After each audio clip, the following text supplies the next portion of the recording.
sa final interview. So, Lord, if this job is really for me, then bless me and open the door for me. Then, if it's not, wag na ako mag-English, then Lord, kung hindi to para sa akin, isara mo siya. So, good luck mamaya sa akin sa interview. So, sana ito na yung work na para sa akin.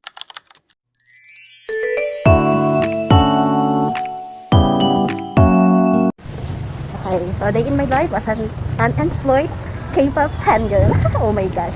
So, ito, sana wag umula kasi nakalimutan ko magkaroon ng payo. Pagod lang sa akin sa final interview.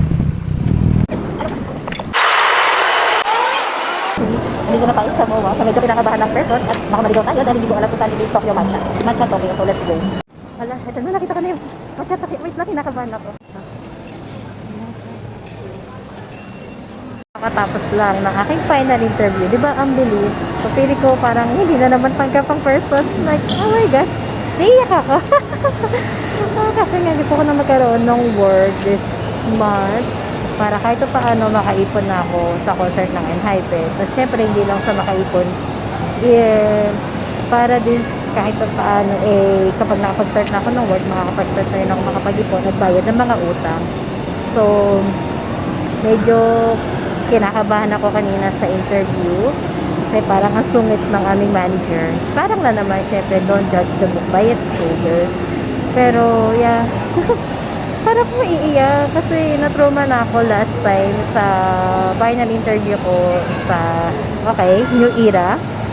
So, final interview din yun. Medyo matagal yung interview. Pero, yun nga, sabi sa akin, apply lang ako. Then, hindi nga ako nakapasa. And this time naman, saglit lang yung interview.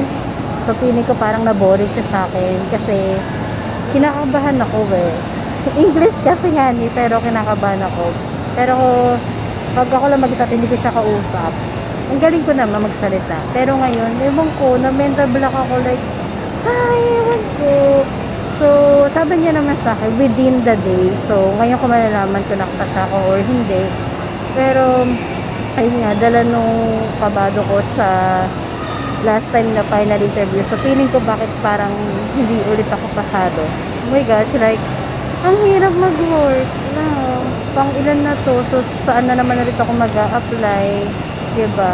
Pa-apply na nga lang, believe. Naiyak ako guys, oh. Kita niyo yan? Naiyak ako. Kita niyo yan?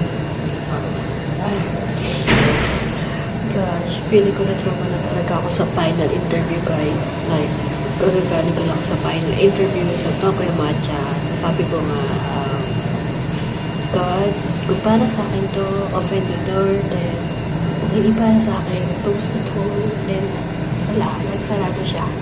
So, hindi siya para sa akin. So, hindi ako nakapala sa New Era, hindi ako nakapala sa Matcha Tokyo. So, saan ako dapat? Hindi ko na alam kung saan ako mag-a-apply. Although, January pa lang, pero hindi diba, gusto ko na talaga mag-work. Kasi nga, gusto ko muna makapag-ipon para sa concert ng ENHYPEN na makakita yung ENHYPEN. And then, ang dami kong bills, my responsibility is real. Diba? Like, simula na wala ng buo ko, hindi ko na alam saan ako mag-a-apply. Hindi ko naman pwede i-try sa call center kasi mahina ako sa English. Tapos, syempre, ngayon na lang ulit ako nag-apply dahil last year ko naka-apply pero wala akong nakikita work kasi tinatarget ko is more on about Korean company or kahit ano naman tinatry ko. Pero yun nga, kapag may opportunity na nagbubukas pero super layo and syempre, maliit din sa akin, hindi ko siya na-pinupush kasi for me, kung i-accept ko yun, kukulangin siya kasi ang dami kong babayarin, syempre pag-iipon, responsibility rin sa bahay.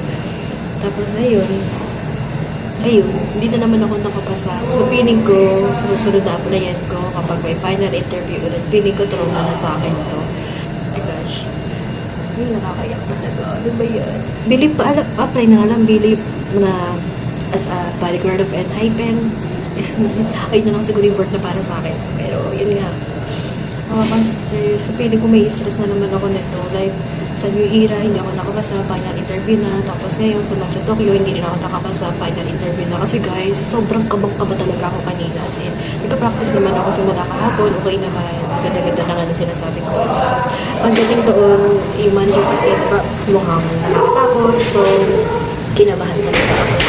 Then, kasi sinimulan ni mom ng English. So, kinabahan ako yun. Yung resulta ko, naiyak na talaga ako guys. Kanina pa. Ganyan na kasi pa ako marunong sa makeup. So, hindi ko na alam kung saan pa ako mag-apply. May ilang resume pa ako dito. So, magkapasanda ako ulit ako sa ibang company. Pero, yun nga, hindi ko alam kung ano yung work for me. So, guys, kaya naniniwala na talaga ako sa instinct. Diba? Alam mo, guys, alam niyo guys, yung sa New Era, before ako magpunta sa final interview sa New Era, sabi ko nga sa inyo, diba, nahihirapan ako mag-book ng book-in and joyride. Talagang almost 1 hour before ako nakapag-book.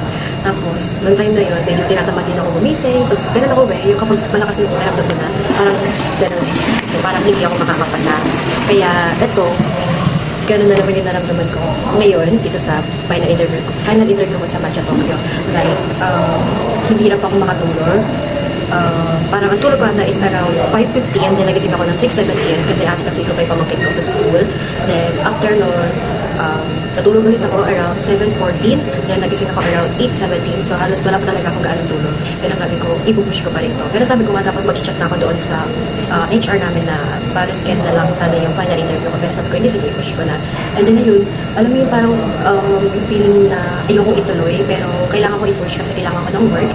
And then, ayun nga, nahirapan na naman ako mag-book kasi wala na talaga akong mag-book. So, ayun, ang ending, tama nga yung instinct ko na hindi siya para sa akin. So, tinry ko lang naman siya i-push talaga kasi kailangan ko na nga magka-work. Dahil anong araw na ngayon, January 11 or 12. Malapit na tayo sa gitna ng buwan ng January. Sobrang bilis. And wala pa rin ako na work, diba? So, malapit na kabak ng NHIPN. Bayan, kailangan ko makita NHIPN. Kailangan ko makahanap ng work within this month. Kahit ano na nga ina-apply ako, pero malas kasi wala pa rin talaga. So, I don't know kung ano talaga yung job for me. So, yeah.